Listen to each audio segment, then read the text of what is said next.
Christ. Oh, hey, they changed what the mute symbol is. Really? For me, anyway, it's now a red line across the mic. Oh wow, that's such a big change. I didn't even notice it.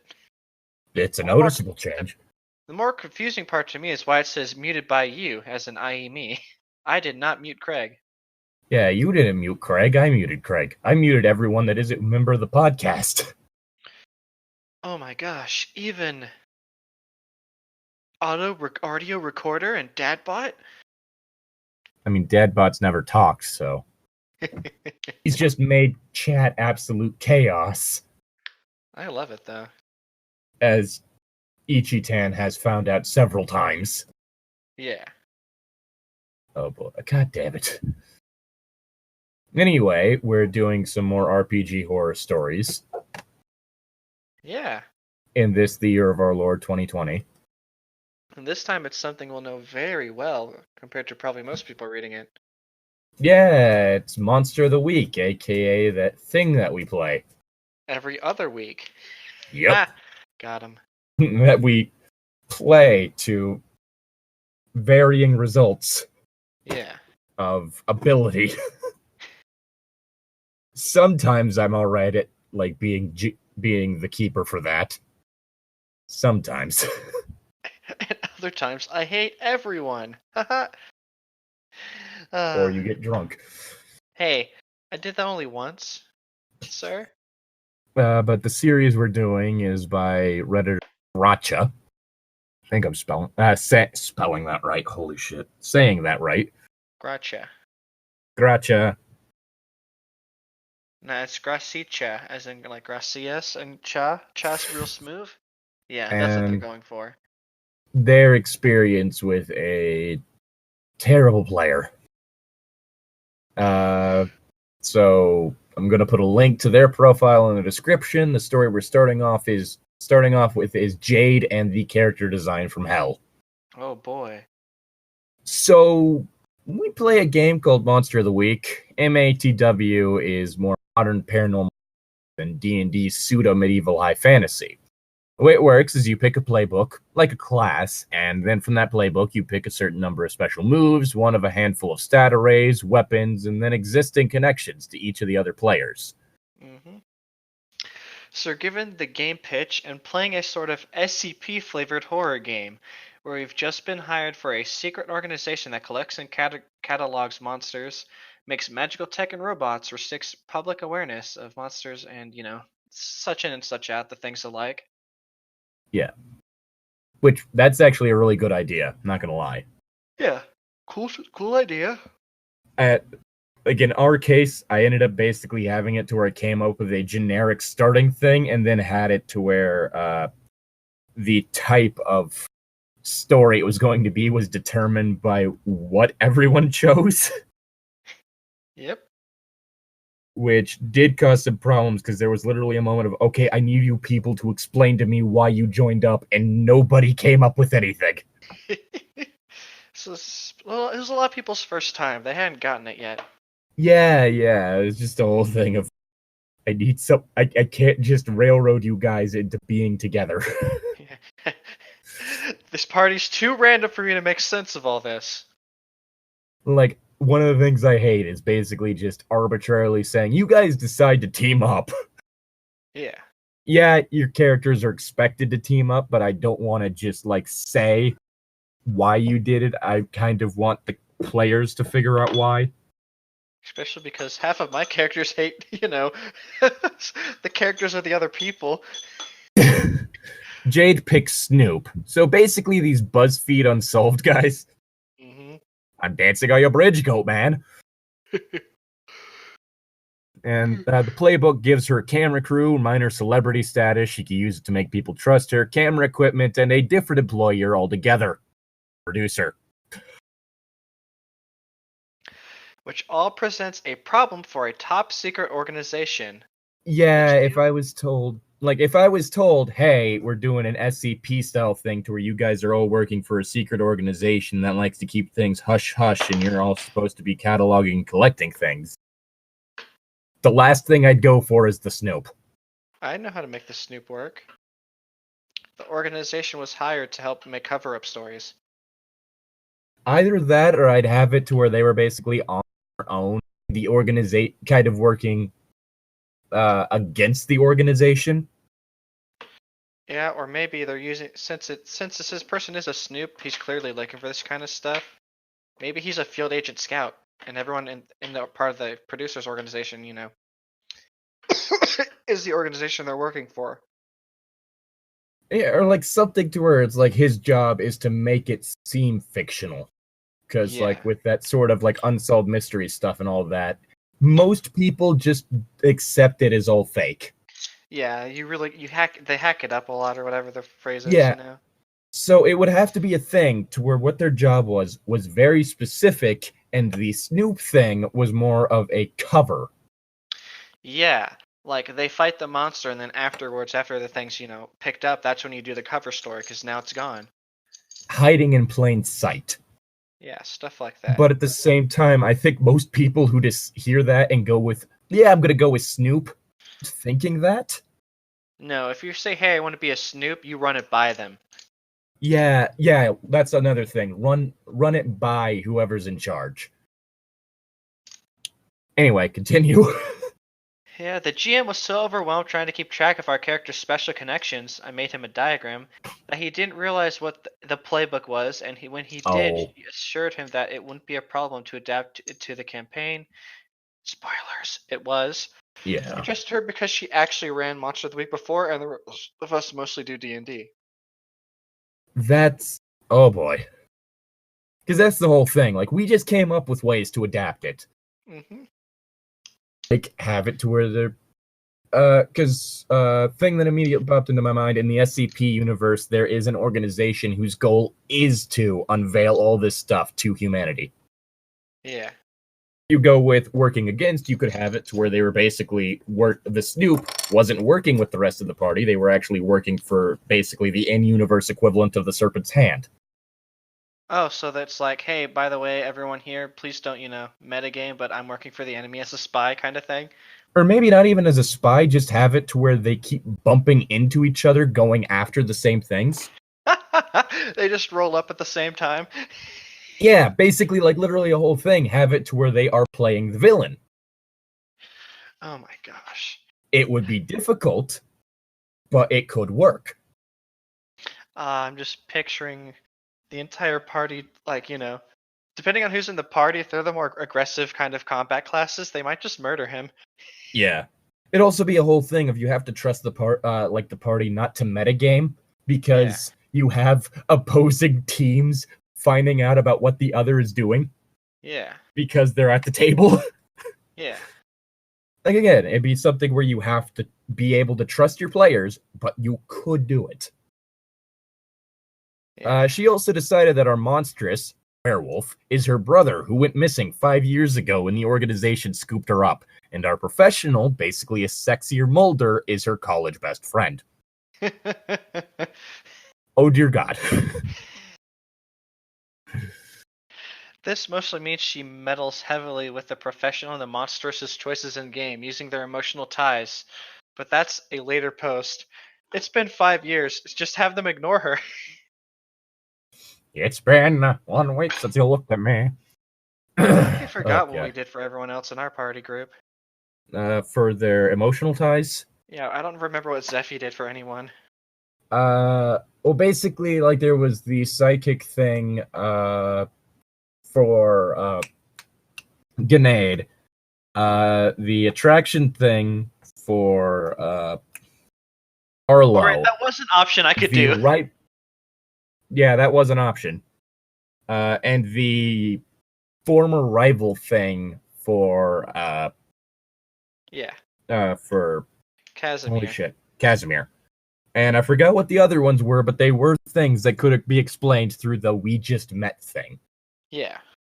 For backstory, she wanted to play, specifically, a black woman. She's white. Oh dear. Oh dear.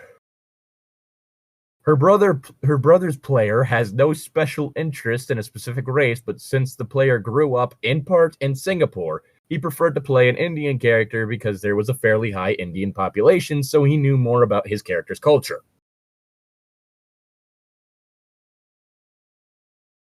In the end, they compromised to half black, half Indian raised Hindu. Jade Oh did boy. absolutely nothing with that. She identified her player character exclusively black and talked about her being Jesus curious, but not outright Christian. Jade is Christian. So you're comfortable playing a character of another race that I get the feeling that she's probably going to stereotype too. Not of a different religion.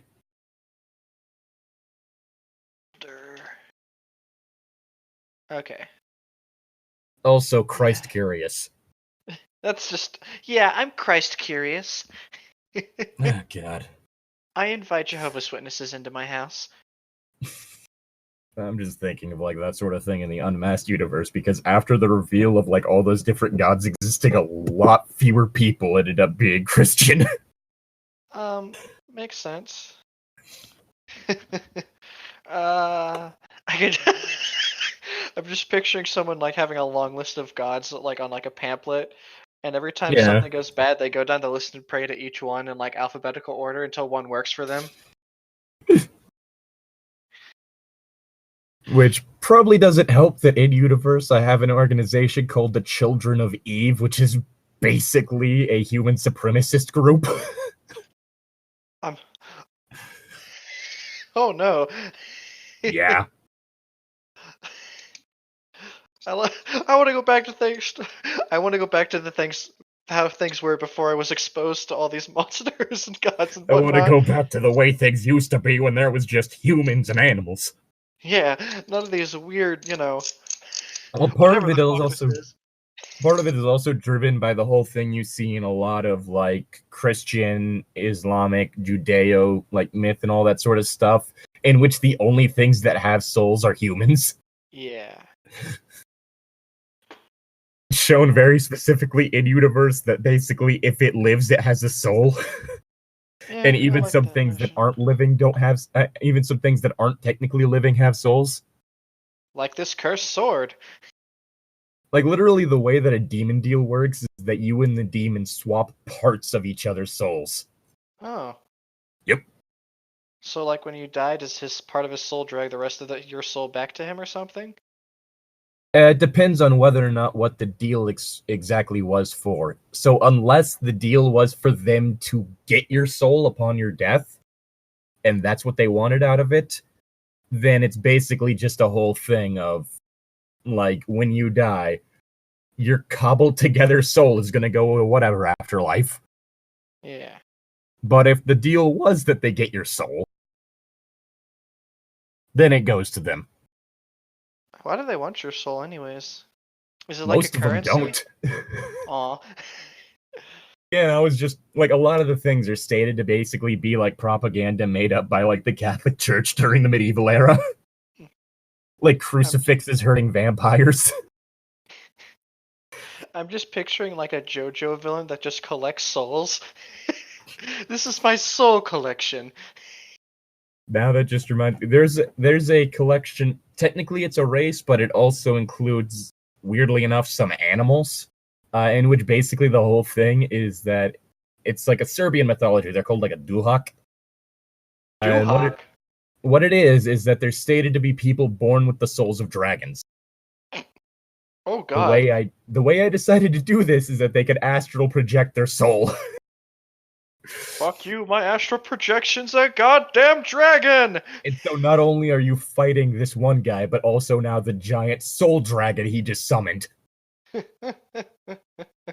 And apparently, goats can also be duhaks. And goats are very difficult to fight. So just imagine a lot of goats? What?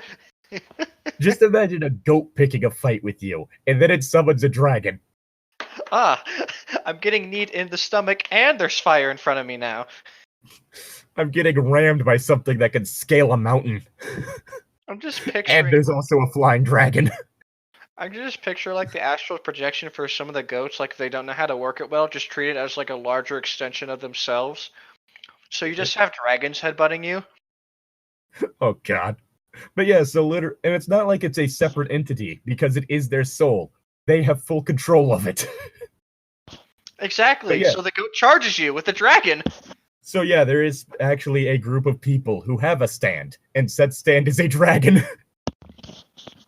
Oh my gosh. Is JoJo a part of that universe? Is there a JoJo fan with a dragon astral projection?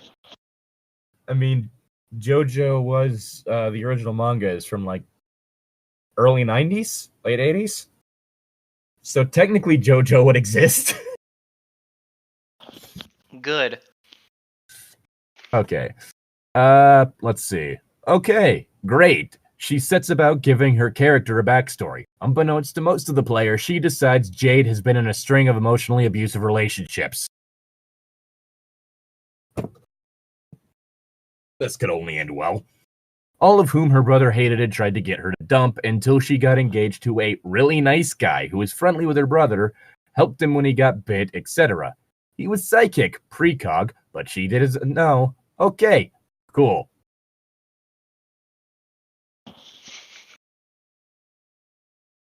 Her brother's been gone for years, though. What?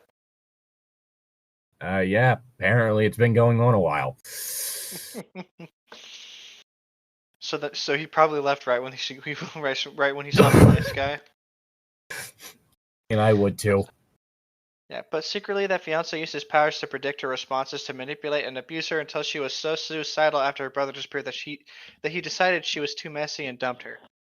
Oh God, she created the Purple Man, but with extra steps. Wait, from FNAF? No, from Marvel. He's a dude with purple skin and mind control powers that he mostly uses to assault women. Aw, really? Gross. Yeah. He's part of Jessica Jones's backstory. Who's that again? I can't remember what else she does. If memory serves, she's not a superhero, like kind of street level hero technically, but like one of the powerless heroes. Alright, so she's like a Batman. Kind of. I think she does like detective work. Also like Batman. Jessica Jones, I don't think she has powers.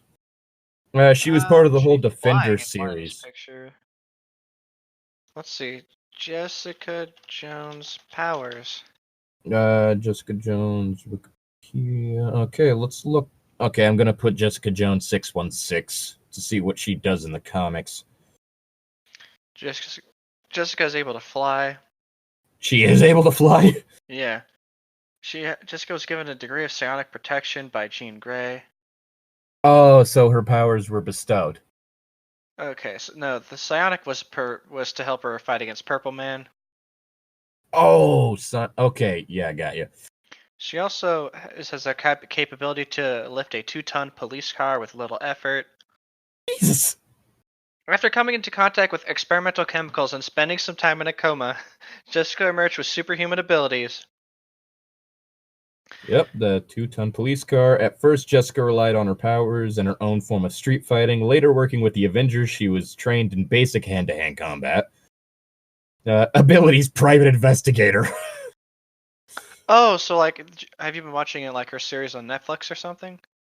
I have not been watching. I did watch Luke Cage's, but I have not watched hers. See, yeah, superhuman strength.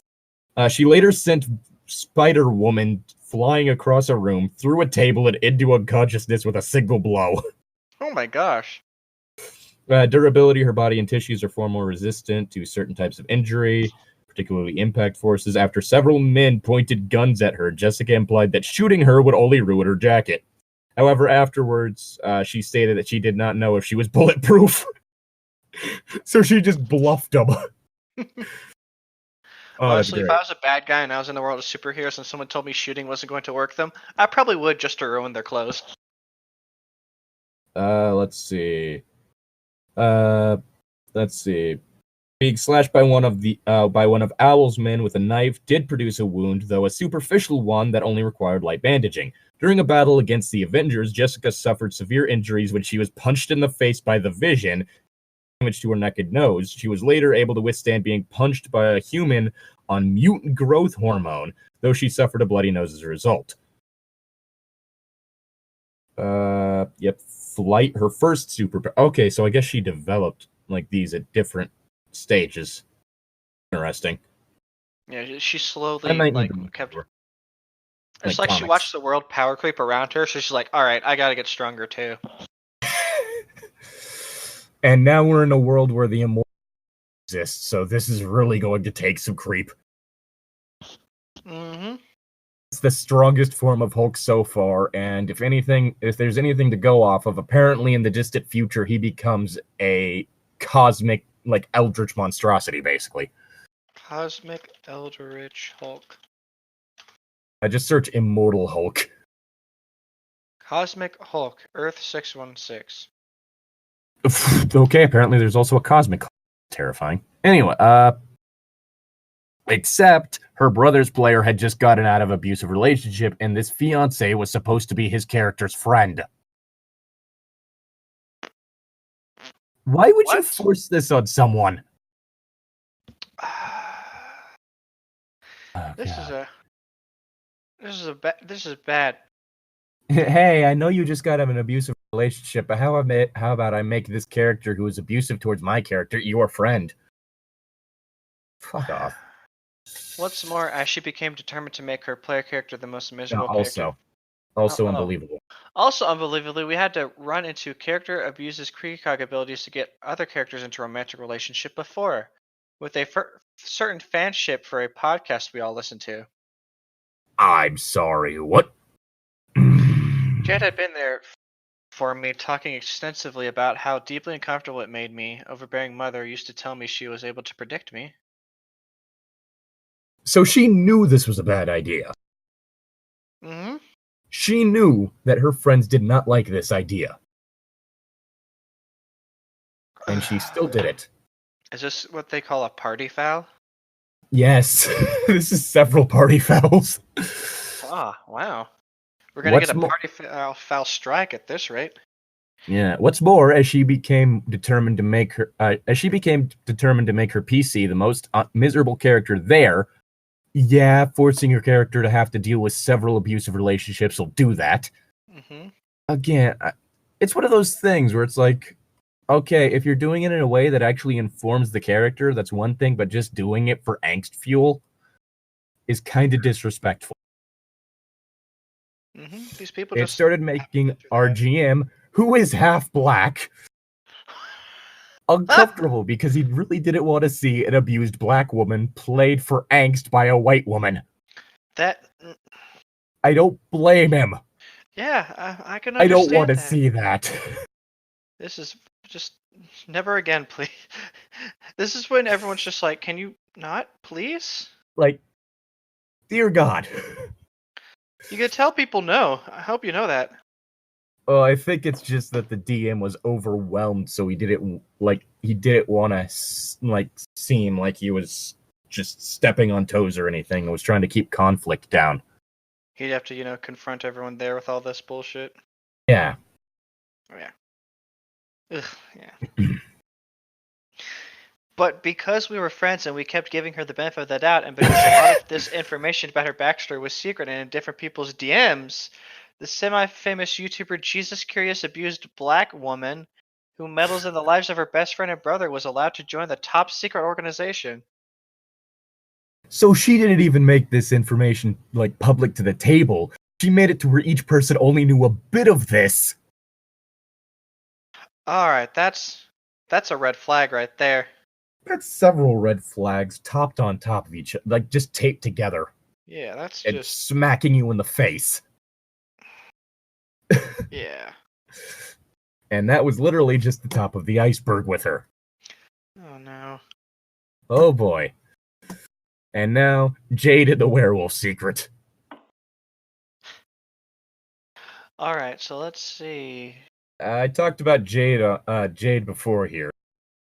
So I was going to do the follow-up on Jade to establish her OOC dynamic with the group, crushes on 4 of the 6 other players, a dislike for me that predated her, my dislike for her, etc. I'm sorry, what? This sounds like Taika, but 10 times worse.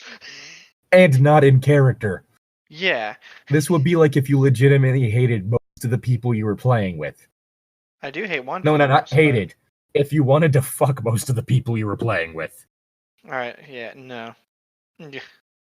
And legitimately disliked Kyle instead of it just being kind of like that friendly rivalry thing you have going. Like I said, I'm pretty much a Sunundre in real life. Yeah. Hug him. Hug him if you see him. See what happens. I'm not sure how his, his actual girlfriend would feel about me doing No, anything. No, I'm saying, I'm telling people to hug you. Me? No, don't. I don't want weirdos hugging. I mean, I'll probably be the weirdest one, but I don't want strangers hugging me. Please, no. It's a good thing that wasn't meant to be taken seriously. It's a good thing nobody knows who I am. They only know my Yeah, name. I was going to say that no one outside of the Discord knows what you look like. Yeah. Even half of the people in the Discord probably don't know either. I'm going to say, I think Destiny knows. Oh no. I think she saw a picture of you. Oh no. I don't think Jillian did yet, though. Alright. Oh. Yeah, alright. Two of the six player characters were secretly werewolves. Oh, I was good. The one before that was but I wanted to talk about the werewolf drama. But I want to talk about the werewolf drama instead. There, I said it. 2 of the 6 player characters were secretly werewolves. The professional. That'd be cool. Yeah, that'd be cool. The monstrous and the professional. Professional is very good at repressing his wolf form along with most of his emotions, so mechanically, being a werewolf doesn't help him at all. It's just a plot point. That's interesting. The monstrous does get to do cool werewolf things. The monstrous is Jade Snoop's brother. He disappeared 5 years ago when our organization wolf napped him, and Jade has been looking for him for years. Wolf napped. When his sister appears, he's ordered not to tell her that he's a werewolf, and frankly, he doesn't want to tell her. That's understandable. This is the part where she automatically knows. Oh, God. No. The professional is Jade Snoop's college best friend and roommate. 5 years ago, he ran into a handsome stranger on a case for the FBI. The stranger offered to show him around the woods where animal attacks were happening. They both get attacked by a werewolf. Both of them were told the other escaped unscathed. Huh, so they don't even know the other one's a werewolf? That's interesting. Oh, that's some secret. That's some edgy BS that an SCP government thing might do, though. You know. Oh yeah, but that's also something that you could use for a future plot point. Mm-hmm. That's good. Except I'm pretty sure at the very beginning he figured out he was a werewolf. You know, like, oh, this man has werewolf powers. Yeah. Well, it wasn't that they were the same person. No, not that. It's just they're both werewolves. So when the monster starts using his werewolf powers, the other one might just be like, "Huh, I think they lied to me." No. It's oh wait, it says both. Okay, I was meaning that the random stranger that he was with. No, he probably shouldn't. Yeah, they don't know that the other is a werewolf. Oh, okay. I've been reading that wrong then, or listening wrong, I guess. Speaking of reading. Oh, is it my line? Yep. So we have 2 werewolves, both close with Jade, who are both keeping it a secret. If the professional finds out he failed to stop the monsters from getting bitten by the werewolf, he'll lose his cool and have to be contained instead of being a field agent. Ooh. Oh. Again, this is really well done. I'm feeling kind of jealous now. It was everyone's first time, man. Yeah. Because it's Monster of the Week, all of this was collaboratively built by the players, and Ned shaped the plot around this. Then yeah, see, it's our fault. Whereas with us, it was like, okay, someone went with the summoned. That character is literally summoned to cause the end of the world. Okay, here's your stakes. Yeah. They're a bit raw. One of our characters is kind of what the plot is built around, and the other one's kind of built about how to get around in the plot. Yeah. And then there's everyone else. Including the NPCs that you guys have kind of just adopted. Yeah. Arlo needs like a mansion after this. How long are we gonna keep this vampire in my house? Until we know he's safe. You know what? So we know his brother can't get him. Exactly. I'm just waiting for the brother to show up at. Oh fuck! I really hope it doesn't show up at the house. Currently, I think I ended up deciding that he's in China. Nice. So that could go horribly wrong. Yeah, there's a lot of people there. Yeah, nothing like releasing that dude in a massive population center. Do we get to go to China? The only way it could have gotten worse is if he was in India, because that's like one of the highest populations packed into a very small country. Yeah. Like, compared to population, anyway. Yeah. I think it's bigger than most European countries. But it also has the population of China, basically. Yeah, that's a lot of people in one small area. Yes. What a fun place to drop someone who can basically cause people to be driven into a near-death state just because of how toxic his mind itself is. God, it's edgy when you actually put it into words. He needs a therapist. He needs to stop eating people. Well, that's a given, but I can't really trust him to do that.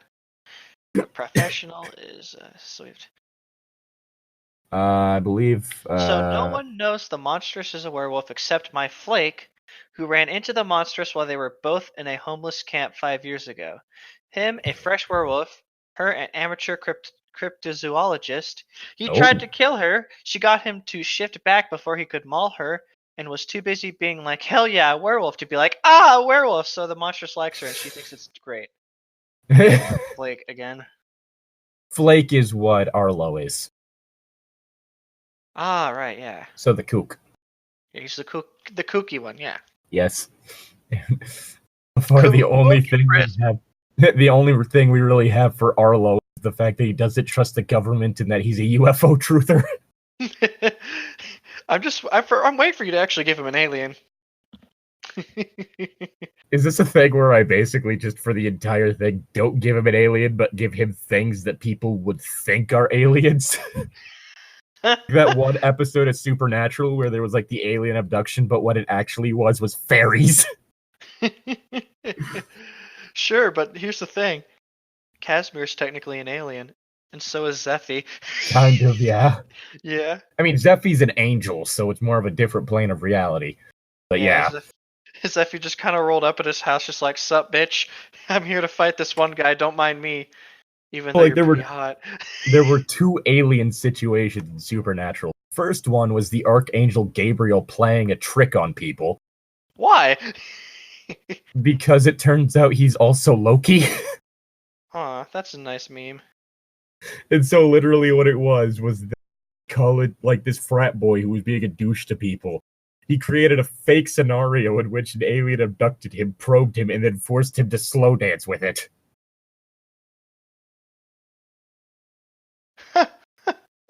I'm not kidding. He also caused an alligator to appear in the sewer and bite, rip a greedy professor's arm off when he saw that there was a watch just under a sewer grate. A what under the sewer grate? A watch. Oh. Like a high-end watch. Maybe he was trying to return it to someone. So, he saw it reach down in there, and all of a sudden an alligator that wasn't actually real or there ripped his arm off. Huh. So his arm actually didn't get ripped off, or? No, his arm did get ripped off. The things he created were physical, they just weren't technically real. What if he was just going to return the watch, though? I mean, it was shown that the guy was a douchebag beforehand, so... Unlikely, but possible. The whole scene when we run into each other again, where my Flake not to tell... there's a whole scene where we run into each other again, and where the monstrous asks my Flake not to tell anyone about him, and she agrees. He's just like, yeah, that makes sense.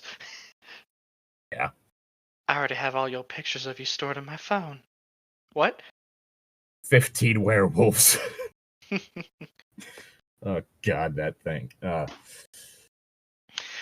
Immediately, Jade's goal in the roleplay is to grill her brother and best friend for information, even though in character she had no idea they were keeping secrets. Some of the techniques she used were straight up emotional manipulations of the players with her PC's internal monologue. We do a lot of text repeats for emotional stuff that slows down session. Basically, just stuff about how sad her PC is because no one is telling her anything. Again, no in character reason to think that there's a secret being kept. I just know my brother and friend so well. Ugh. Oh. Nah, it's a good thing she's not playing the flake, because then she could sense lies. It's a good thing she's not like doing the whole thing like in D&D where I played an incubus who is very much easily able to manipulate people.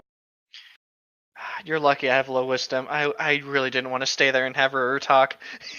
It was literally just a situation where like I can force character development. I can force you to talk. I can force you to make friends. Please don't. Like, I've yet to have him do anything to where it's like using that stuff for like terrible things, except for that time he stole health potions. Even then, it was less stealing and more just getting them at a discounted price. Ruru was the one who stole their stuff. Yeah, so it's a whole thing of like dubious morality, but at least it's not like doing horrible things to people, but saying, oh, they agreed to do it. It's more just, hey, talk to this person. Make friends. I dare you. And then Ruru felt really awkward about explaining it to, Yeah, it's yet to be a thing where I've had him do anything terrible, even though he is very easily able to. Yeah. Because he can charm someone just by talking to them for a minute. Yeah. That whole session was weird, though.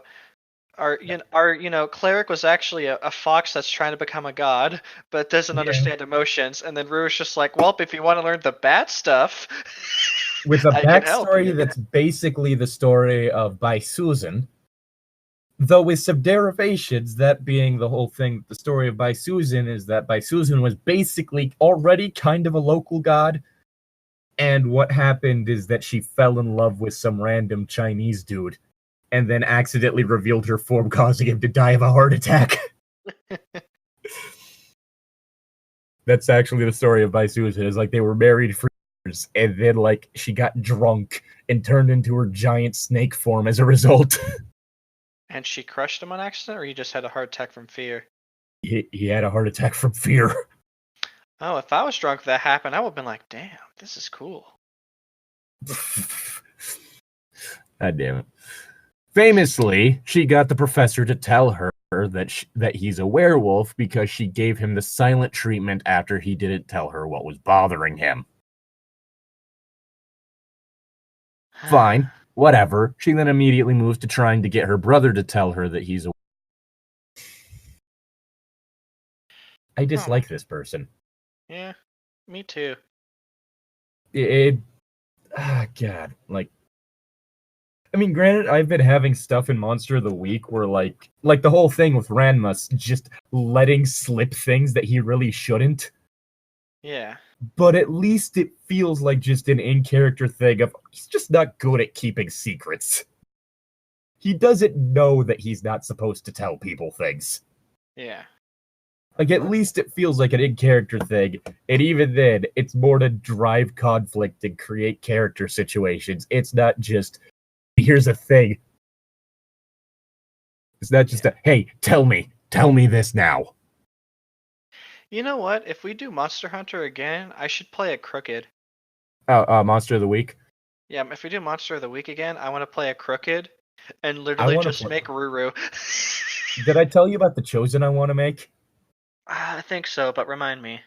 I'd have her to where she has a giant axe on a chain as her signature weapon. Oh, gosh. So it's technically a thrown weapon. Yeah. God, it's a terrifying idea, and I love it. It was like, what's the stupidest weapon I could make with these options? Yeah. Giant fire axe on a chain. Made out of bone. Let's go with it. Let's see, where the fuck? This is all really... Wait, no, wait. It's your line. Yeah, sorry. All this. Sorry, I'm looking at the crooked stuff right now. The crooked stuff is interesting. Yeah, like there's a crew you could technically have. There's heat that you had. I think both of those characters could technically work for an SCP style thing. The Chosen? Yeah. Yeah, the Chosen could, but I think the crooked also could. It depends on what kind of crooked. Yeah. Like the assassin crooked? Yeah, crooked, you can do that. I either want to do like a burglar or a pickpocket crooked, though. Although also interesting would be going with that idea I came up with of having like one character that's actually working for a different organization. The Chosen One's working for the people who...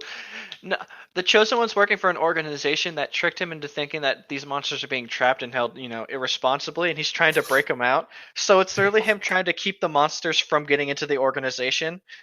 She's a supernatural activist. Yeah, exactly.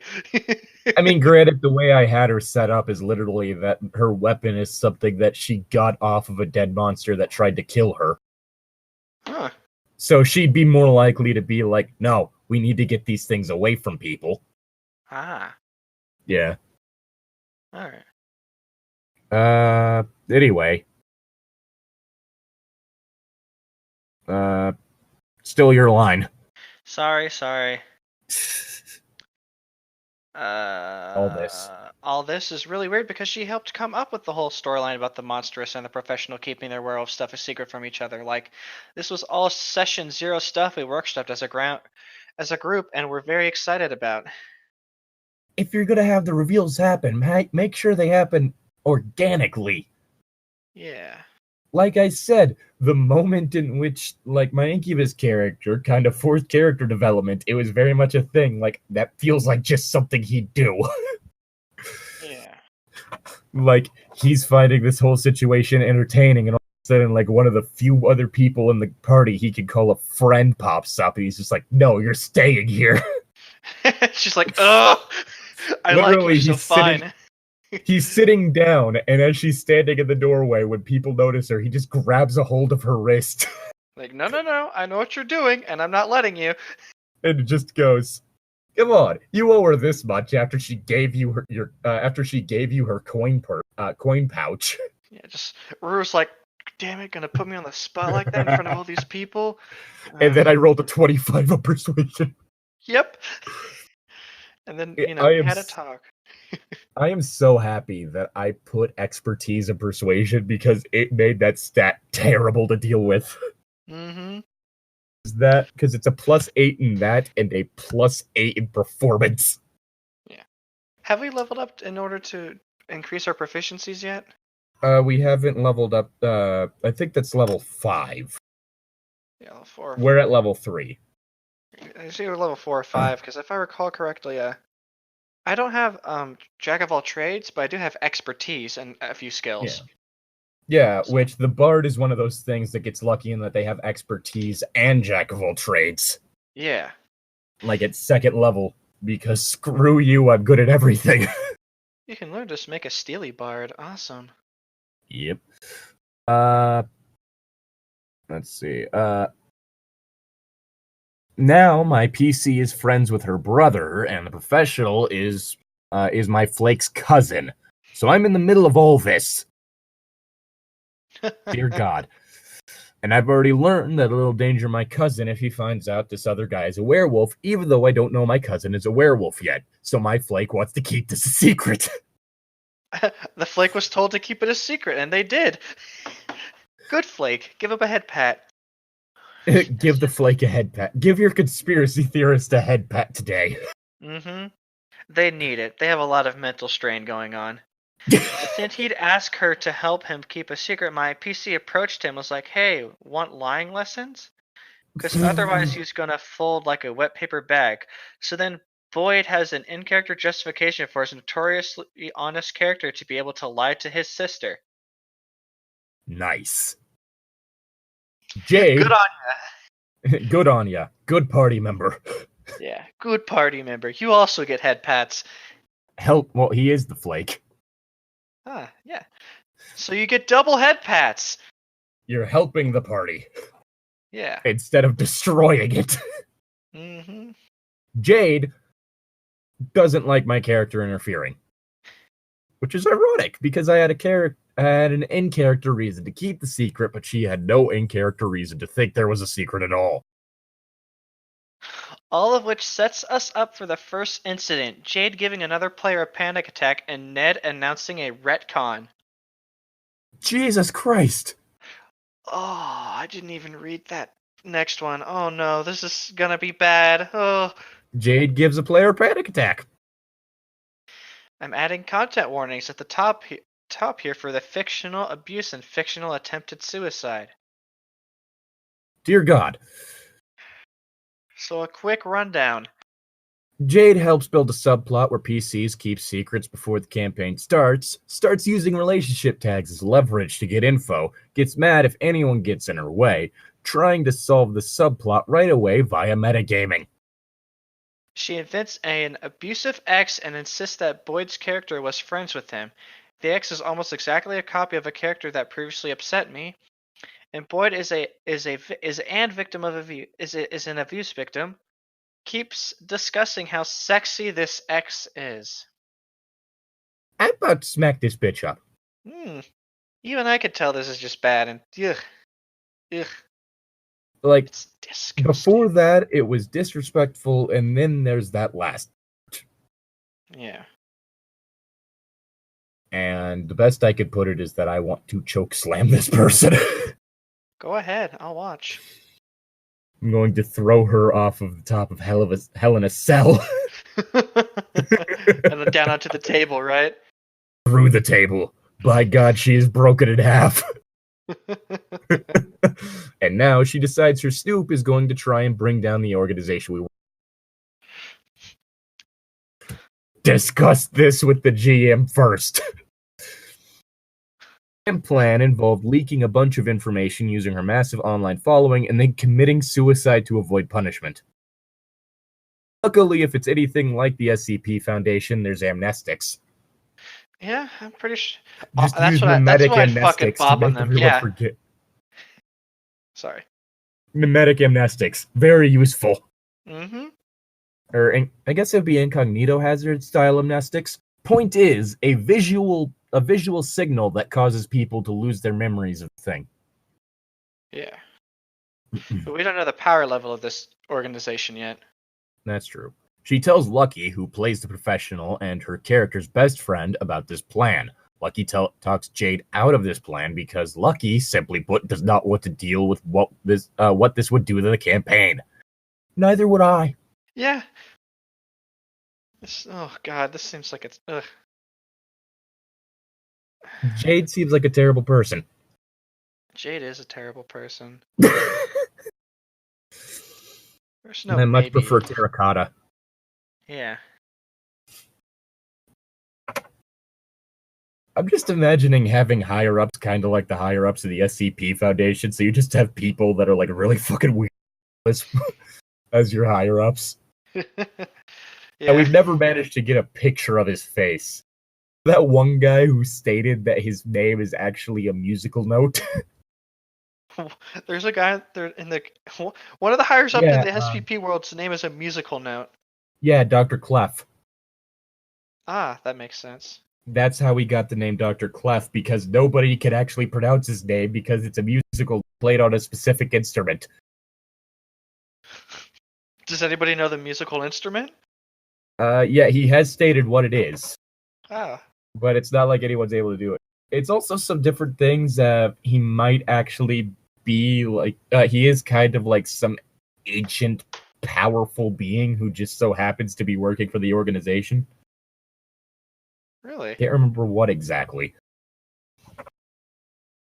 Alright.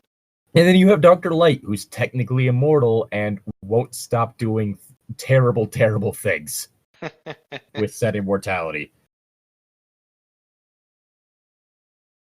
Is it Dr. Bright? It's the guy who has a list of things he do. Yeah. Comment down below if you want me to do a dramatic read of said list. And now she decides to stay. She tells Lucky. Jade is really insistent that this plan is the natural reaction for her character would avoidably have under the circumstances. So What? Lucky suggests that maybe her snoop considered the plan but changed her mind. This satisfies Jade. Problem solved. And then... Lucky's professional won't give Jade Snoop some info, and Jade does her low-key manipulative internal monologue trick. God damn it. In her head, Jade's PC compares Lucky's PC to the aforementioned abuse facts. That's gonna be a no from me, dog. Like, That's a fuck you, Jade. like if I saw this happening in real time, I'd just get up and leave. It's a I'd be good like, thing this wasn't on. Oh god, I'm imagining seeing that pop up in chat. That would piss me off. I'd like a DM like one of the other people that were more sensible because I knew like the other person would have a panic attack. I'd be like, give me the cliff notes later. I'm gone. Lucky, panicked by the idea of their character being compared to this guy, DMs Jade to ask how they're supposed to fix this. Jade suggests that their character can fix their relationship if Lucky's PC finds her PC's discarded suicide note from the plan. Yeah, so that's the point where Ned gets like 36 messages at work from Lucy saying, help, because we're trying to have fun here and we're paying. Finding your best friend's suicide note is not our idea of fun. Not generally, no. Yeah, not at all. No. No, that's not. This is 1 month into the campaign. Fucking hell. The GM talks to the players involved, and Jade seems really apologetic, says she'll do whatever to make sure everyone is comfortable, and there's a retcon. Since Jade had cited her PC's knowledge of some stuff that happened to her brother as a driving force, hence her this is the only response my character can make thing, we were set to a point where I knew about Jade's brother being a werewolf and she knew about my cousin being a werewolf, but I didn't know about my cousin and she didn't know about her brother. Fair enough, we both lose information. Well,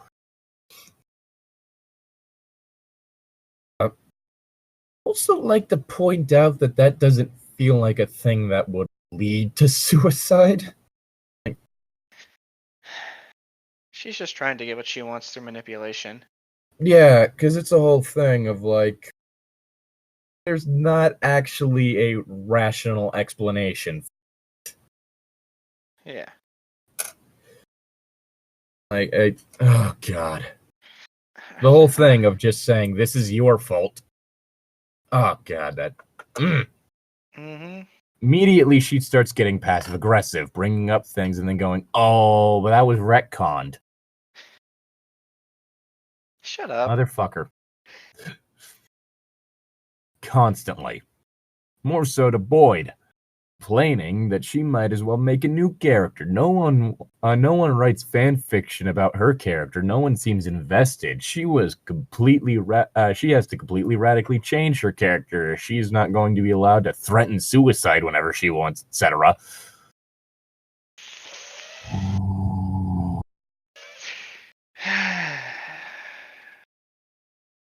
You see, I'm a rather sensitive person, so I would also be upset if I saw other people's character have fan fiction written about them. But you know what I wouldn't do? Try to emotionally manipulate someone to feel bad about not doing that. I tell myself it's fine if no one's writing fan fiction about my characters. I need to do better if that's my goal, but that shouldn't be my goal. My goal should be to have fun. Yeah, I mean, I'm pretty sure no one's writing fan fiction about our characters. Well, I mean, we're too irrelevant for fans. Don't even worry. Wait, if Tom brings our characters into his other thing from the Christmas session, does that mean Tom has written fan fiction about us? Well, apparently the only one he remembered is he didn't even remember mentioning the possibility of Neon Neko's skeleton being found. Because I mentioned that, I was like, yeah, you also... Because it was the whole thing of he only remembers your butter fairy being discussed in that. He doesn't remember... What? So you're kind of breaking up, sorry. Sorry. He only remembers your butter fairy being mentioned to that capacity. He didn't remember the half kobold, like, being mentioned to still be alive, really. He didn't remember the discussion we had about my character having this horrific eldritch curse that prevented her from dying permanently, but also meant that I wouldn't be able to play her still. Ah. And he didn't remember the mention of Neon Neko's skeleton being found. Oh. So the only thing I remembered was fire. The only thing he remembered was the fiery butter fairy. Oh no. I'm gonna feel bad if that happens. I'm gonna feel bad if that comes back to bite somebody in the ass later. The whole thing is he mentioned, yeah, I'd probably just have your tiefling be mute since I don't want to try and have to do a voice for that. That's the one thing they actually lost from their voice. I was actually fully considering making a monster, like a creature stat block. Like asking them, hey, what CR would you want her to be? At least a 1. Well, yeah. Like, because I've figured out for the most part how to make those. I've yet to playtest any of the stuff I made, but but I've at least figured out like a base way to calculate CR, which is how I ended up with the CR21 Planeswalker, although I can make weaker versions of her. Which, weirdly enough, the clone thing means that I could actually have an excuse to use her as use the player character version of her for literally any session. Just have it be explained that it's a clone that she deposited on that plane for the sake of building a lab. What happens after the lab's built? Vince, the shop is set up and she just starts creating horrific monstrosities. So there's clones of this girl running around. In multiple planes. Fun. Yes. Literally, it was like I decided to make a Simic Mad Scientist Playwalker based off one of the decks I made, and it was like, yep, this is about the worst situation I could possibly create. Nah, dude, this sounds great. Totally. Ugh. At very least, she's an entertaining character. Yeah. And I'm not planning on just having it to where she could Deus Ex Machina things. I'd rather even not have her kill us. Well, yeah, that, like, whether or not you end up against her all depends on what your characters decide to do. Like, I've basically come up with several different characters for the multiverse, and then how things play out depends on the players. Alright. Anyway, it's still your line. What's my line? At this point. This one I want her gone, but no one else is ready to kick her out yet, and that sets the scene for the full moon. Woo. Ooh woo! Full moon? Okay, so it's the full moon. Yeah, Jade versus the full moon. Yeah. All I'm imagining is Piccolo blowing up the moon. Mood! At this point, Jade has mostly shut up about the retcon after I pulled her aside and asked her to cool it with the passive-aggressive comments, and Boyd has talked to her about maybe not baking abuse and suicide into the plot. Now it's time for serious werewolf business. Just time. Boy. The way the werewolf thing works is very simple. Both Lucky and Boyd made a list of reasons for their player characters to shift. If they're exposed to one of those reasons, they roll to see if they shift. If it's the full moon, they have to shift. Because Lucky's not the monstrous, Lucky has a second roll to see if he's feral or not. If he's feral, he'll attack anyone he thinks is a threat, including fellow player characters. That just sounds like Ruger sticking her hand in somebody's pocket and they turn into a werewolf and look at her. Honestly, I'm just thinking back to one of the things that we kind of need to address from Texas, but that's a different story. I did state that only one survivor was found. Oh. In a hospital bed. Oh no. I think you might know where this is going. Yeah. Oh boy. All of this was written down before we started playing. Good. Scene: the master bedroom of the Snoop's mansion. The Snoop's what now? The Snoop's mansion. The windows are fitted with custom-fitted blackout curtains over custom-fitted blackout blinds, and then within that room, a blanket for it. La-di-da-di-da, it's the D-O double, the D-O double motherfucking G, Snoop Dogg. I'm just imagining someone making a Snoop that's also high at all times. Give It's him like the Snoop lowest Snoop. sharp Give him like the lowest sharp possible, so he can't even use his Snoop moves properly. Yeah, like those beginning of mystery rolls. Nah, you're not getting them. Oh shizzle. You'll have to rely on like the weirdness of the Snoop instead of his sharpness. I'm just gonna say, if someone does that, they have to make sure they can do a stoned voice properly. Yeah. Probably. Alright, they're going to have a sleepover. Lucky won't be exposed to moonlight, so he won't shift, and Lucky's professional will finally realize being a werewolf doesn't have to be a curse. Yeah, that doesn't happen. God damn it. The GM has her role setting up the blind/fort. Big success. She chooses not to use luck, automatically turns a roll into a success. On a mixed success, you do what you were trying to do. There's a complication. She starts arguing with Ned, the GM, about how her player character won't have missed anything, despite the roll saying it wasn't 100% success. I'm so glad that that's yet to happen with us. There's just occasional bad calls from me, like that one time whenever Arrowmena probably showed up too early.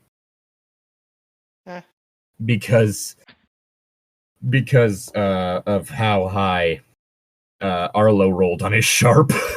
So it's gonna be like, okay, she doesn't attack until you see her. You rolled a 12. Shit. Was that a bad call on me? Probably. Did it up the tension immediately? Yes. Yeah. Is it my line? No, it's my line. Fuck. There's a recording of this session. You can hear Ned sigh, and then, can't you give me something to work with? I would have checked the windows. I was careful about this. You rolled a low. You didn't roll, like, very high. You didn't roll high enough. Yeah. You can't just say, I would have been careful. Apparently you rolled low enough to where you missed something. If you would have been careful, then use a damn luck point. You could have had it to where, like, one of the curtains accidentally got, like, the corner folded funny or something. Honestly, if they were being stubborn like this, you know what I'd do? The curtain breaks. The curtain either A, breaks, or the curtain's of bad quality. Turns out there's a massive rip in the curtain. Mm-hmm. Oops. Yeah. Fine. She checked the windows, but the shady organization we work for sent someone to sabotage them so the professional would consent to observation for future full moons. It's not much sabotage. As long as they stay in the fort, they'll be fine.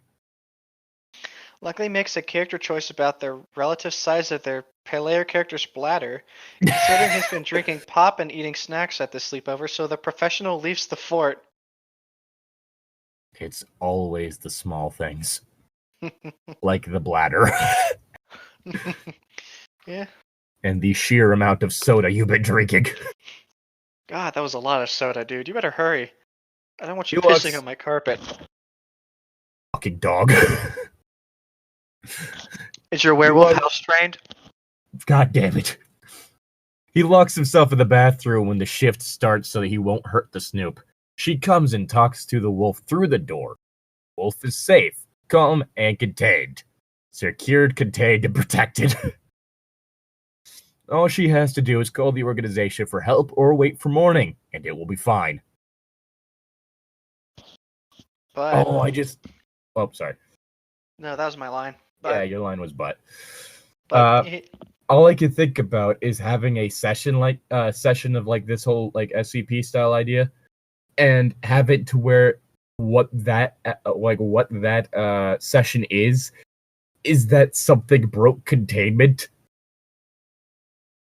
No, it's not the organization sabotaging you. It's something that we were containing that kind of Yeah, got out. like the characters are in the facility and something breaks containment, because you could do a lot of interesting things like with that.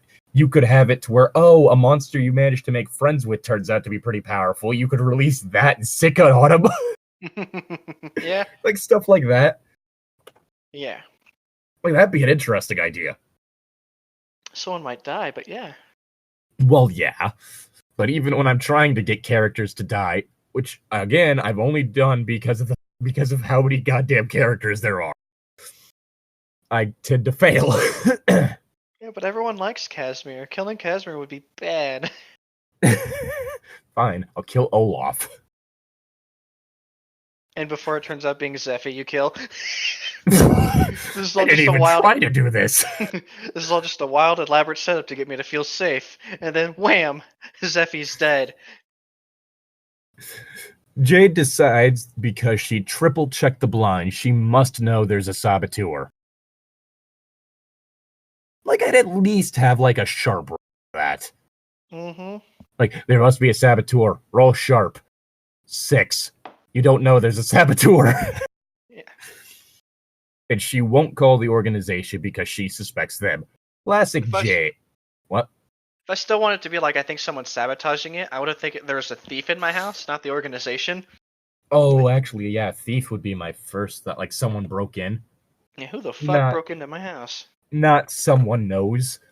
Classic Jade, she claims it's gut instinct instead of metagaming. So she goes and gets her gun and starts checking the mansion for intruders. Lucky rolls, and the wolf successfully knocks down the door to find Hugh's friend. Oh shit. The snoop hears the door get broken down and starts running back towards the room, still holding her gun. Wolf, a human is running towards you holding a gun. What do you do? Lucky rolls to see if the wolf would stay calm. Beefs the roll. Well, I guess I attack her. Makes sense. Makes sense. Yeah.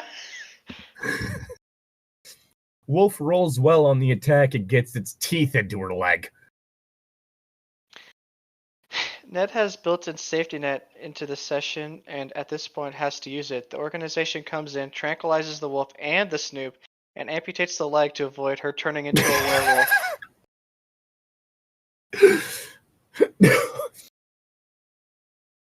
Fake all the horrible injuries to you people, and that's yet to happen. Yeah. And then again, none of you got... No, wait, one of you got bit by the werewolf, but you apparently got, like, a Costco supply of wolfsbane. Oh, yeah! Full moon hasn't happened yet. Who got bit again? Arlo? Oh, yeah. Here's the thing. Another full moon has not happened yet. So you might pull that out later? I might. I might. I could just picture a really confused Zeffy trying to go on a date with Arlo, and then suddenly Arlo's a dog, and she's just like, well, humans can do this? I'm sure, because I think what I had it set up for was that he would do a minus weird roll. And if he failed it, he would end up being infected. Oh. So... yeah. Anyway. I hope Tom doesn't find out about that through this. Well, unlike you, he doesn't... I don't think he listens to the ones he misses. Oh, I know you do. Every once in a while, yeah. I need to watch the last one that happened. Afterwards, Jade is angry at Lucky, both for deciding the professional would want a bathroom break, and for not using a luck point to successfully not attack her. You didn't use a luck point to make sure everything was secured. You have no room to talk. I really hope that's his reasoning. I use a luck point to fail. Rolls a 12. Oh. Fuck. Rolls a 12. Okay, you succeed. I use a luck point. But you succeeded to fail. What? I want to fail this. What? That'd be terrible, but it feels like something I would do. That sounds like Zephy rolling to, no. That sounds like we're rolling to not steal, but with extra steps. I was gonna say it feels like Zephy rolling to seduce. I roll to seduce Arlo. You got a 12. I use a luck point. Why? I want to fail this. I want this to go horribly for comedy. Granted, you already had Taika making Charlie very uncomfortable. Sorry, something happened real quick. I said, granted, you've already had Taika making Charlie very uncomfortable. Charlie's trying to be a good friend, but she is not, she's not good. She's not good for people who've been going through a lot of mental trauma. Let's just say that. Especially after she's gone through so much mental trauma. Yeah, this might be the reasoning for her odd behavior. Who knows? Yeah, 10 years of a not chaos god, madness god jockeying your body doesn't tend to do good things for you. Yeah. Is it my line? Yes. Let's see. Jade is the second player character to lose a limb. Our mundane lost an arm the first day on the job. She gets a functional prosthetic. Our secret organization. Great health benefits. They got dental. Oh god, are we actually missing one? Oh no. Oh no, it's not up yet. The next one? There's basically no long-term consequences for this situation. She metagamed, but immediately reaped what she sowed, so it was too funny for even me to be mad at her. The characters are still friends. She could walk and fight. She could still walk and fight. Huh. Yeah. But this was a boiling point, and the next hunt is the last one she joined us so far.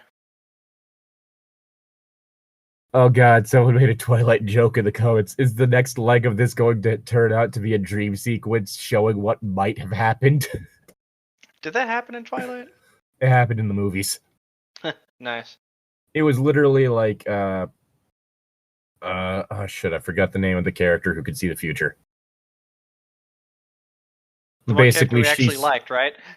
Yeah, the one character we actually liked, except for the fact that she's a, racist against werewolves in, the books.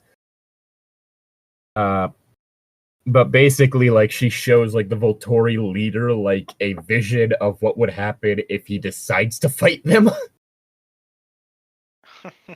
And so it's, this big dramatic cut, fight scene. And then, when it ends with, the dude dying, and then it shows it, zooming out from his, zooming into his eye, and then through it, and shows him, still being shown. Oh. Well, we're gonna leave. So that means we didn't have to fight today, but if I come back tomorrow... There's always a chance. But yeah, I guess unfortunately, despite the fact that most of these stories were posted over the course of 3 days, the last one wasn't. Oh, I thought this... Did they even say they're going to make another one? It said that the next one is the boiling point, where everything that caused Jade to be kicked out. No, this is the boiling point. This one right here is what broke it. And she only showed up for one session next. Okay, I thought it was going to have it to where we see the next session where she got kicked out. I don't think she got kicked out. I think she just decided not to show up anymore. Okay, I thought maybe they would have it show us that, but I guess not. Maybe, I don't know. I haven't seen anything in the comments. But yeah, this was kind of interesting, and I do like the SCP idea. And that'd be a really fun one, although I get the feeling that if we were going to do that, I'd have to be the keeper for it again. Yeah, I don't think any of us know enough about SCP to care. Tom said he might want to do it next, right? He has ideas for one. I think he's doing an IRL. A what? Or an IRL one. An in-person one. I have to be in person? Ew. Yeah. So I guess maybe after our current one, maybe I can do an SCP style one. It's not like I'd be doing just straight up, it's the SCP. It'd be more like SCP, but the serial numbers are filed off. You got to worry about your other thing first, though. Your planeswalker. Yeah, we got it. We got the planeswalker. All right, so that's gonna be it. Special thank you to Destiny Baird and Jillian A. Alphabetical order. If you'd for donating to our Patreon, if you'd like a shout out like those two have, consider visiting our Patreon. It's link in the description. You can get your name on screen like it is like those are right now for as little as $1 a month, or me, not us, to say your name for as little as $5. So Yeah. Also, the secret password to bring you behind the dumpster today is beep boop lettuce.